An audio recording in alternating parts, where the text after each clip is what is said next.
ladies and gentlemen. We'll start in a few moments.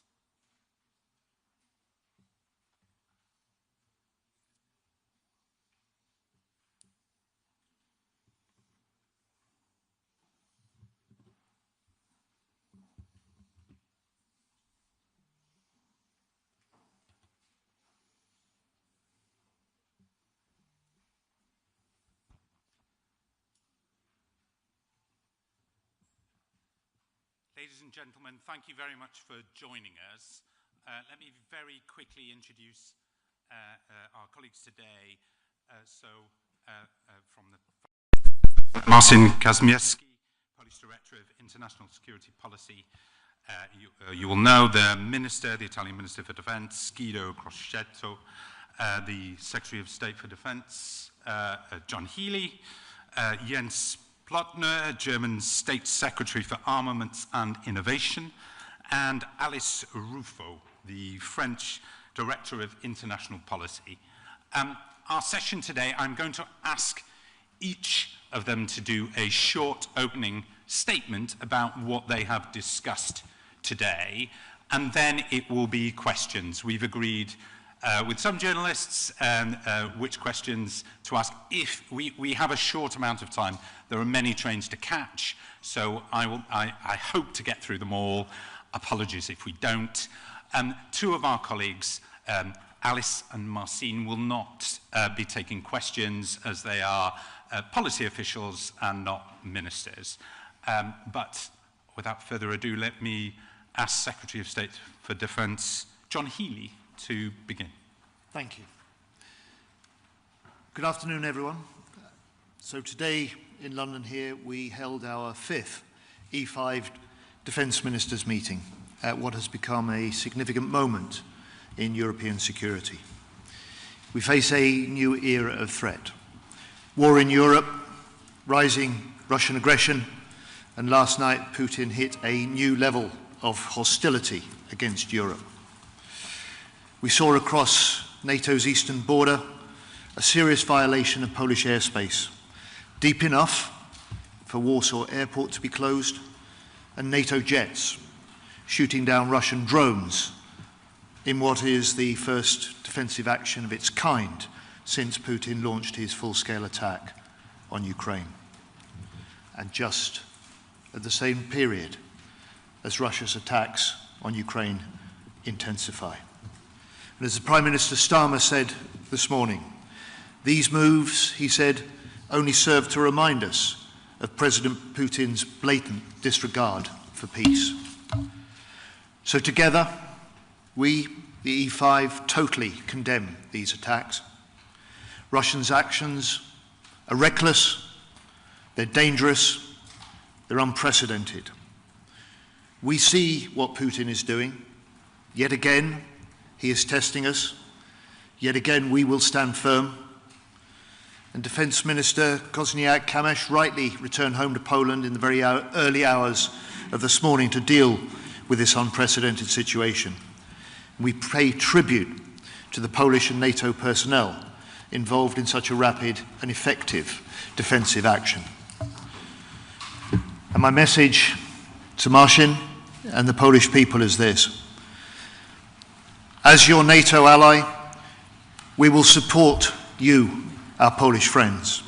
As your NATO ally, we will play our part to help secure the safety of your people. And following our discussions today, I've asked our UK armed forces to look at options to bolster NATO's air defence over Poland. Today, as E5 nations, we say to President Putin, your aggression only serves to strengthen the unity between our NATO nations. Your aggression only serves to strengthen our determination to stand with Ukraine. And your aggression reminds us that a secure Europe needs a strong Ukraine, and that the security of Europe starts in Ukraine. So I'm proud that the 5 of us were joined today by Ukrainian Defence Minister Shmyhal, as Ukraine remains at the forefront of our discussions. Following the Ukraine Defence Contact Group, which I chaired from London yesterday, with over 50 nations attended by Secretary General Mark Rutte and also US Secretary Pete Hegseth, we will continue to ramp up our support for Ukraine.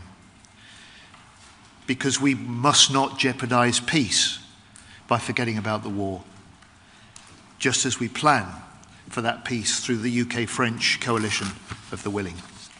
And I know I speak for all of us when I pay congratulations to our good friend and colleague, Sébastien Lecornu, being named now as France's new Prime Minister.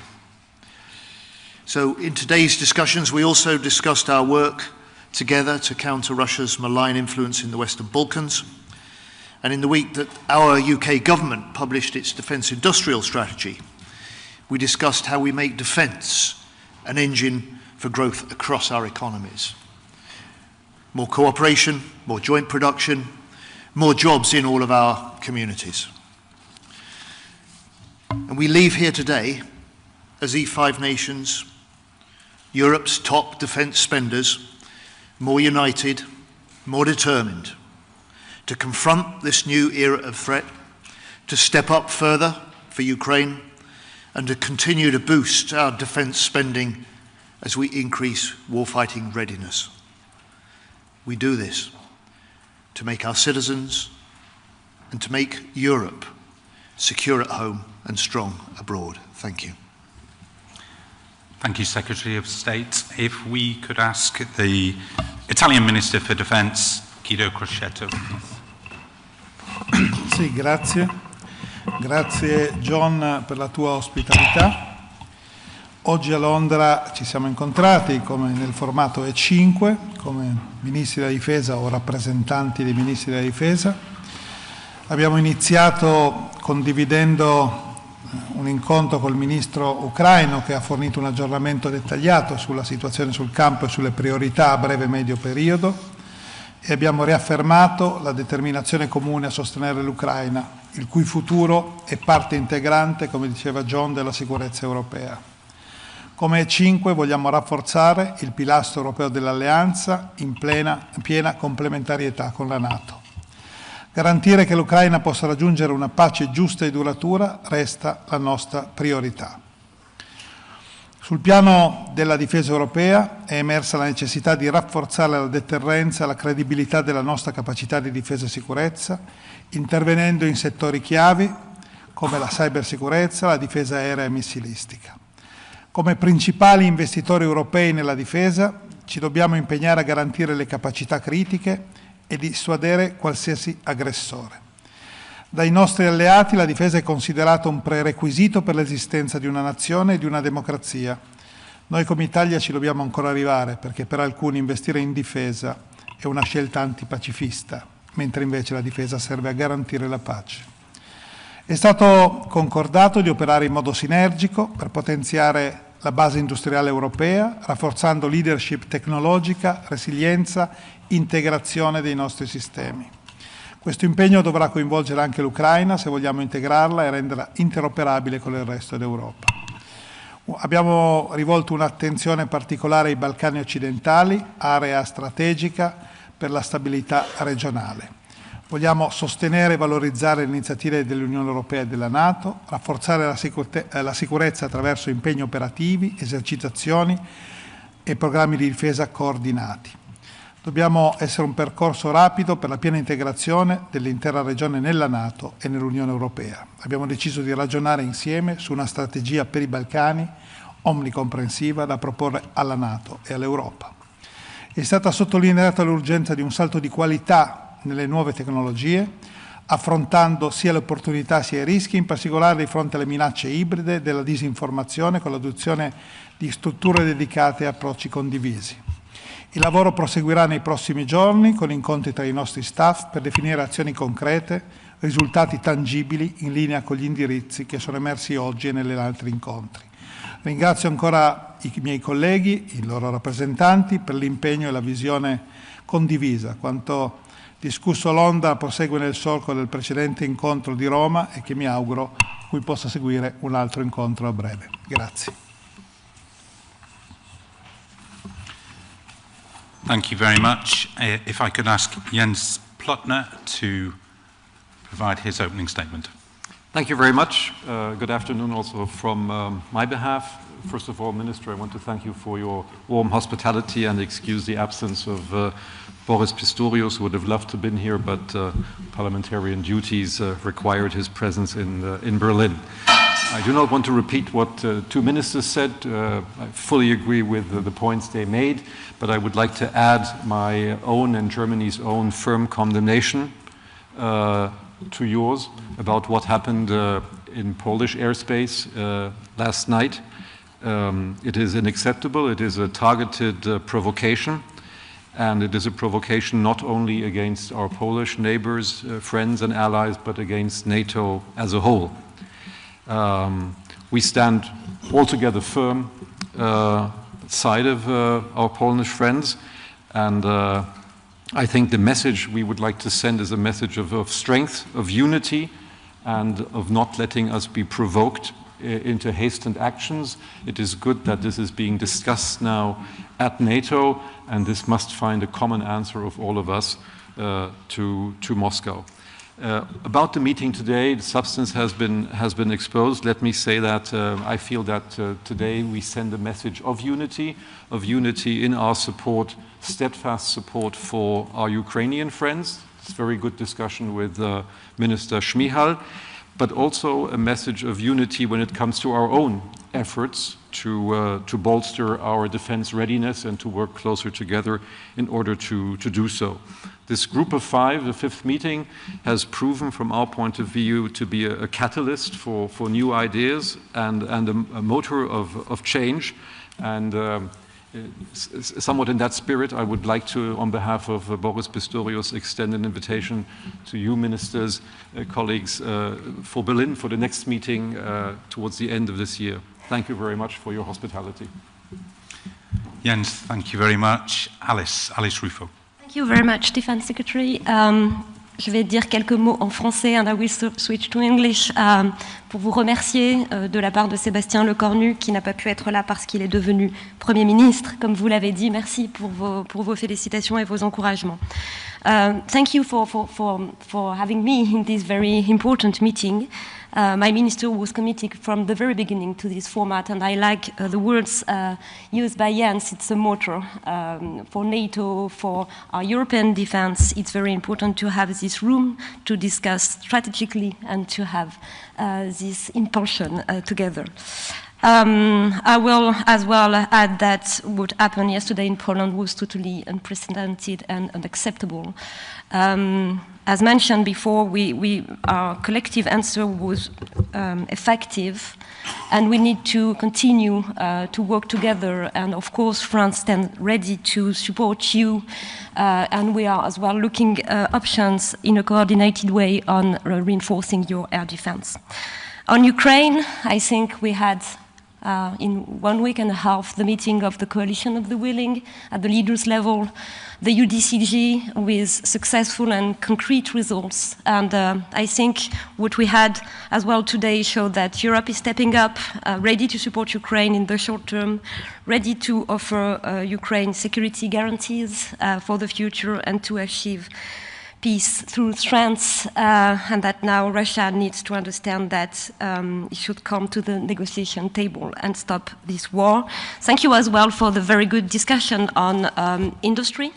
We all are in face of the same issues, ramping up, accelerate, and I'm sure that we, with all this very pragmatic approach we had today, we'll do progress together. And thank you as well for the interest on the Balkans. I think it's important for this group to work together and to strategize on this region because we are very much committed through NATO and EU and bilaterally to the stability of the region. Thank you very much. Alice, thank you very much. Marcin Kazmierski. Thank you very much. And as you just heard from the Defence Secretary Healey, the Deputy Prime Minister and Minister of National Defence had to leave, unfortunately, had to skip the second day of the meeting due to the attack. I think it is the best way to describe it, the drone attack that took place last night. Over the meeting, we confirmed the importance Poland attaches to the E5 format as a platform for discussing issues of great importance for the European security, transatlantic relations. The war or the Russia's aggression of Ukraine and support or assistance for Ukraine. That was definitely confirmed. This is something that we want to, as a Poland, develop as I just said, as a platform for not only discussing things, but also looking for specific initiatives in the areas I just mentioned. When it comes to what happened over Poland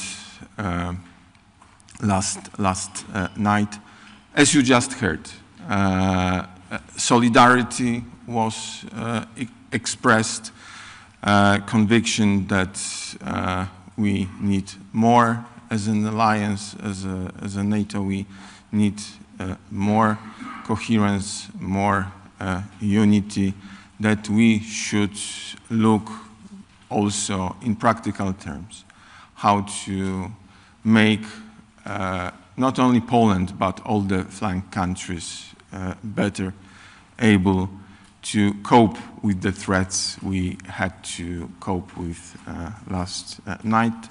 And as it was also already mentioned, the response was collective in a manner, not only Polish assets, Polish aircraft, but also those of some other allies were involved in it, activated or used. And it is the best example of solidarity, of unity.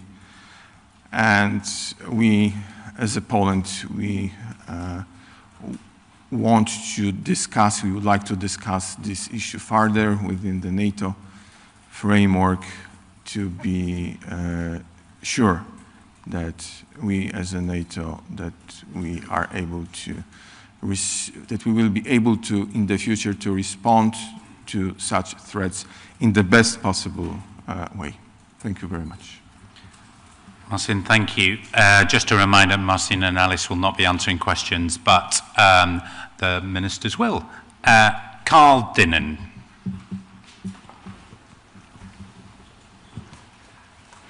Thank you very much. Carl Dinnan from ITV News. I'd like to ask the ministers, don't last night's events prove that ever since Alaska, everything that President Putin has done has shown that he's not negotiating in good faith, and that really the West shouldn't be talking to him in the absence of a ceasefire? So while President Putin is talking to President Trump in Alaska, he's intensifying and escalating attacks on Ukraine. We have to help support Ukraine to resist that Russian invasion. We have to put Ukraine in the strongest possible position to go into any talks. And we have to work together to put pressure on Putin to do what he says. And what he says is he wants to talk. What he says is he wants peace. And whatever the intent behind yesterday's attacks on Poland, they were reckless, they were dangerous, they were attack on NATO airspace and on NATO sovereignty. And we will stand together and we will support Poland through NATO to resist those in the future. Secretary of State, thank you very much. Can I ask an Italian journalist to ask a question? Luigi Ippolito. Sì, Luigi Ippolito for the Corriere della Sera. A question for the Italian Minister. Signor Ministro, i jet italiani si sono levati in volo per partecipare all'operazione di contrasto ai droni russi, anche se in una funzione, diciamo, di supporto, di ricognizione, almeno così ci è stato detto. Dall'altro lato il governo polacco dice che non siamo mai stati così vicini a un conflitto aperto in Europa. Ecco, in caso diciamo di allargamento delle operazioni, le forze italiane manterrebbero un ruolo di seconda fila di supporto o sono pronte a entrare in azione in prima linea battendo droni russi, aerei e quant'altro minacci la sicurezza europea? Sì, grazie per la domanda. Gli aerei italiani fanno parte dei contingenti della NATO, fanno parte dell'alleanza e sono pronti a difendere ogni nazione che fa parte dell'alleanza atlantica, come ci aspettiamo ogni nazione difenderebbe l'Italia in caso di attacco. Il fatto di ieri è un fatto gravissimo perché oltre 20 droni russi sono entrati sul territorio di un paese sovrano che fa parte dell'Europa e fa parte dell'alleanza atlantica. L'aereo italiano non si è alzato in volo, vola tutte le sere, è un KV, c'è un aereo radar che vola per segnalare eventuali minacce, lo fa regolarmente, fa parte degli assetti che abbiamo fornito all'alleanza e gli assetti forniti all'alleanza dipendono dall'alleanza e l'utilizzo, se è necessario, è immediato.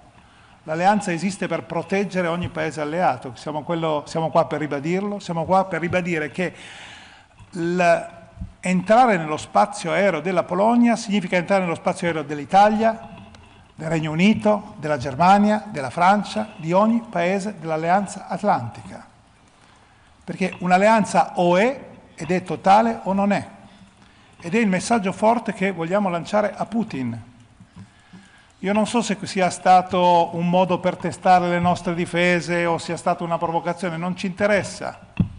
La NATO e ogni nazione della NATO è pronta a reagire e si aspetta che le altre nazioni reagiscano se toccherà un'altra nazione della NATO. Questo è chiaro, su questo si poggia l'alleanza, su questo si poggia la nostra capacità di deterrenza e di difesa. Quindi è quello che faremo e che ci siamo impegnati a fare da oltre 70 anni e che continueremo a fare. Non cambia coi governi, è un impegno della nazione. Gli impegni delle nazioni sono diversi dai governi che passano. Minister, thank you very much. Christoph Mayer. Thank you, Chris Meyer, German press agency DPA. I have a question to Mr. Plötner. As we've just heard from your Polish colleague, he's expecting not only solidarity expressed in warm words, but also in practical terms. So my question would be, can you outline in practical terms what Germany can do to bolster, for example, Polish air defense? For example, are you considering sending more Patriot systems or IRIS-T to Poland? Thank you. Thank you very much for your question. You know, on a very practical level, we have 2 Patriot batteries who are stationed with our Polish allies at the moment, which are fully integrated into the Polish air defense planning and picture. So I think that is a very concrete, not only by words, but by action, a very concrete contribution to the safety, security, and integrity of the Polish airspace. As the Minister said, that is the second part of my answer, I think we will now, at NATO, discuss what we can jointly and collectively do to strengthen even further Polish airspace and the defense of that airspace, of the defense of the airspace at our eastern flank in general. So this will be an upcoming discussion, which I think will be very important. I want to add, until very short time, we had Eurofighters in Poland. It's a rotational basis. They are sometimes there, sometimes in the Baltic countries. So I think altogether, every one of us is really contributing in kind and not only in words. When it comes to additional Patriot systems, you know they are extremely scarce. We have already given several to our Ukrainian allies and friends, partners and friends, and we are about to send another 2 systems to Ukraine. Now, this is a difficult choice we have to make. First of all, to give them up out of our own system, which is not easy to do, but we took that decision. And secondly, where to send them. And I think there collectively, we think that at the moment, given the murderous raids of the Russian military on Ukraine, they are best positioned in the future in Ukraine. But that does not mean that we are shying away from our responsibility to protect NATO. Minister. Thank you very much. Esther Webber. Hi, Esther Webber here from Politico. I'd like to extend that question to the British Defence Secretary as well, in terms of anything else you can say about how we will be supporting Poland's air defences. And then also I wondered, in your eyes, does this represent a new phase of Russian aggression, and therefore one that requires a new phase of response from the Allies here? Let me answer the second question and then the first question. The second question, we are in a new era of threat. NATO has recognized that with the unprecedented commitment to spend 5% on national security by 2035. That's 5% of all of our 32 nations signed up to that. As a UK government, we've increased our defence budget by £5 billion in this, our first year. And we've made a commitment to increase defence spending now by 2027 to 2.6% of GDP, with an aim to 3% in the next Parliament. This is the biggest increase in defence spending since the end of the Cold War. How well we spend that is just as important as how much we spend, and that was part of our discussions today. And on the response to the overnight attacks on Polish airspace, Polish sovereignty and NATO airspace, I have asked the UK Armed Forces to look at options about how we can bolster that NATO air defence over Poland. We too are part of a regular air policing mission. Up until 6 weeks ago, we had 6 Typhoon jets, part of the British component of that NATO air policing mission over Poland, an extra 200 personnel. We have 300 UK personnel in Poland at the moment, reinforcing NATO's deterrence, as well as the Polish deterrence and defence as well. And we will do what we can as part of NATO, as part of a collective response that Poland has asked for from us, its NATO allies. Thank you very much, Secretary. If I could ask Rai, Giorgia Scartoro. Rai, the Italian state broadcaster, for Minister Crosetto. Alla luce di questa escalation, l'Italia potrebbe modificare la sua posizione sulle forze di rassicurazione in Ucraina, oppure che contributo specifico darà il nostro Paese, ad esempio, sulla guerra ibrida con la Russia? Il nostro Paese ha confermato la collaborazione e l'offerta con i nostri caveat alla coalizione dei volenterosi. L'ha confermato il Capo di Stato Maggiore, l'ha confermato il Presidente Meloni. Sapete perfettamente quali sono i caveat che ha messo l'Italia. Abbiamo continuato ad aiutare l'Ucraina con 12 pacchetti e stiamo verificando i possibili aiuti. Anche il fondo SAFE in parte sarà dedicato alla cooperazione di produzioni con l'industria ucraina. Il nostro impegno continua a essere forte e determinato con i nostri alleati. Ci sono alcuni temi, lei ha citato la guerra ibrida, sul quale occorre, a mio avviso, una riflessione chiaramente non pubblica con i nostri alleati, perché mentre la guerra fisica è evidente ad ognuno di noi e sono evidenti le bombe che colpiscono ogni giorno l'Ucraina, e quindi tutti sappiamo e vediamo che la Russia è in guerra con l'Ucraina, non parliamo mai del fatto che la Russia è in guerra anche con le nostre nazioni, perché gli attacchi cyber sono continui, centinaia di attacchi cyber ogni giorno che arrivano da hacker della Federazione Russa, così come continua da tempo una guerra ibrida sull'informazione o le fake news per indebolire le nostre posizioni o per fare dei racconti lontani dalla verità. E questo è un tema che secondo me prima o poi la NATO, l'Unione Europea e noi stessi, di cui abbiamo parlato anche noi stessi, dovremmo affrontare in modo serio, perché non si possono considerare gli attacchi cyber o gli attacchi di disinformazione o di guerra ibrida in modo diverso da come si considerano gli attacchi terrestri, navali o aerei. Sono sempre attacchi e rischiano di minare le democrazie in modo molto violento. Per cui questa è la realtà che ci date di vivere. Volevo aggiungere una cosa, dopo l'incontro che è stato citato prima dell'Alaska, quella che doveva essere la volontà di ricerca di pace da parte di Putin si è tramutata in un aumento esponenziale degli attacchi all'Ucraina. Mai ci sono stati tanti attacchi come quelli degli ultimi giorni. Qualcuno deve spiegarci qual è la via alternativa ad aiutare l'Ucraina a resistere. Se l'unica persona che ha in mano la possibilità di fare la pace, al posto di cercare di fare atti di pace, fa atti che non fanno che alimentare la guerra, come quello che è successo stanotte, che non è sicuramente un fatto che può rassicurare o migliorare le condizioni.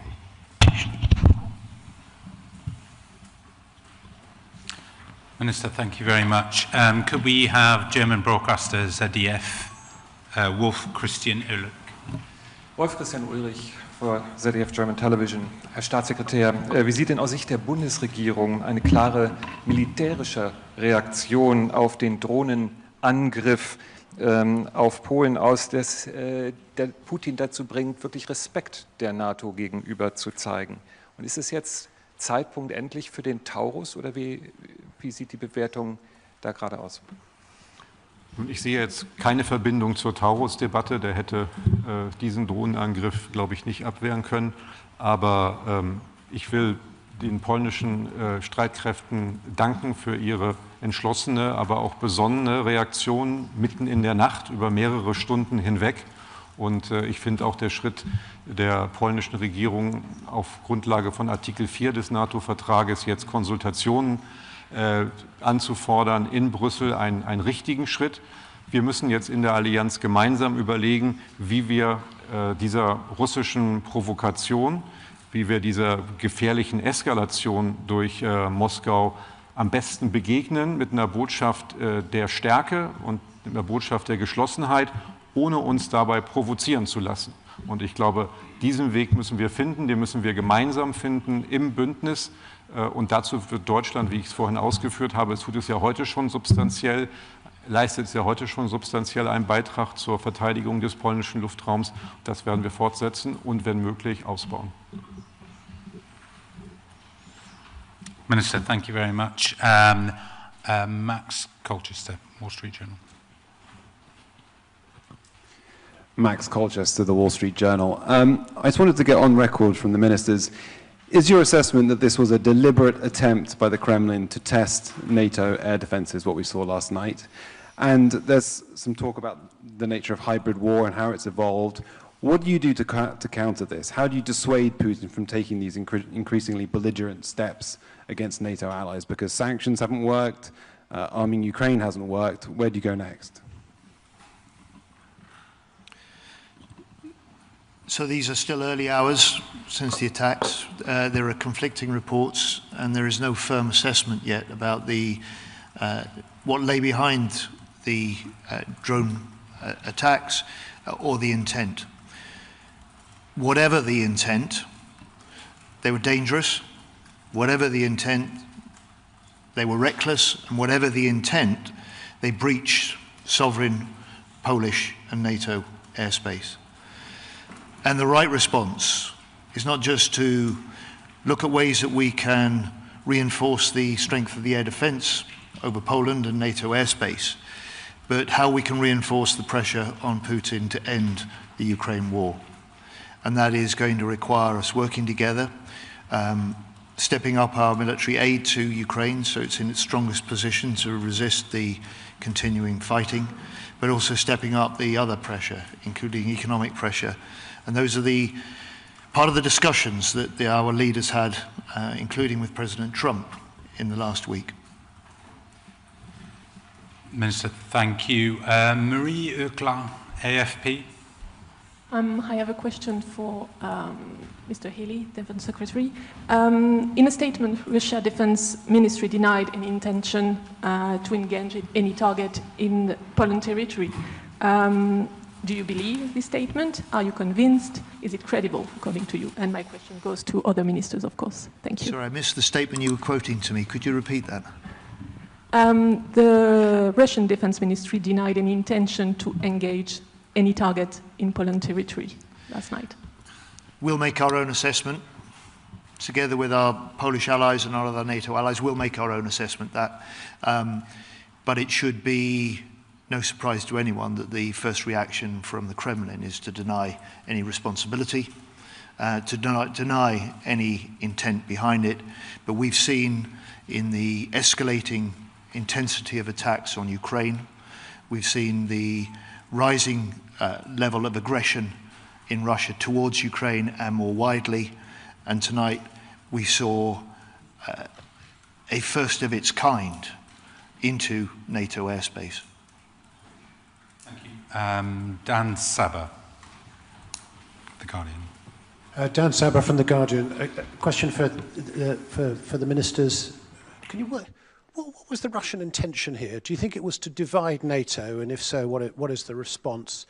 And then there seems to be only, I think, 3 or 4 of these of about 19 drones were shot down. That seems like quite a low proportion. Is that at all concerning? Is that something you're going to consider as you reflect on this? The ministers, and then we'll probably have one more question and close. Well, first, our assessment, early assessment seems to be that it was around 20 drones that were part of the attack. Our assessment was that the NATO air defences worked effectively, and we paid tribute to the Poles, the Dutch, and other NATO personnel involved. As to whether this was intentional, the effect is the same. It's tested our NATO defences. It has breached international law and sovereign airspace. And it is, whatever the intent behind it, it's dangerous. We condemn it. It's reckless. And we will reinforce where we need to NATO's air defence. Nope, nothing to add. Final question, CNN. Nick Payton-Walsh from CNN. A lot of your discussion has been about bolstering defences and how you'd respond in the event of this occurring again. But how do you stop it happening again? How do you stop it happening next week? What is the deterrent that you're able to present here to change the Kremlin's thinking, who may today be thinking they've launched drones into NATO and nothing so far has happened? Ultimately, the big deterrent for President Putin is a NATO that is now more united, a NATO that is now bigger than when he launched his full-scale attack on Ukraine, and a NATO that is determined to raise still further the level of defence investment in order to strengthen our deterrence and our defence against Russia and against other adversaries. Our response to Putin at this point is to say to him, we will stand together, seeing the E5 nations, Europe's biggest defence spenders, more united, more determined as we report to you after our discussions today. It's part of our signalling to Putin that the steps he's taking, the aggression that he's mounting, is having counterproductive effects. It makes us stronger, it makes us more determined, and it makes us more united to deter him in the future. Colleagues, thank you very much. That concludes the press conference.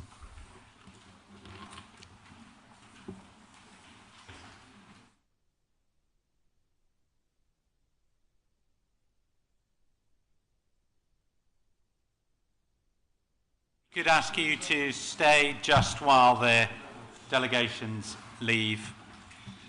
Then we can get clean photographs.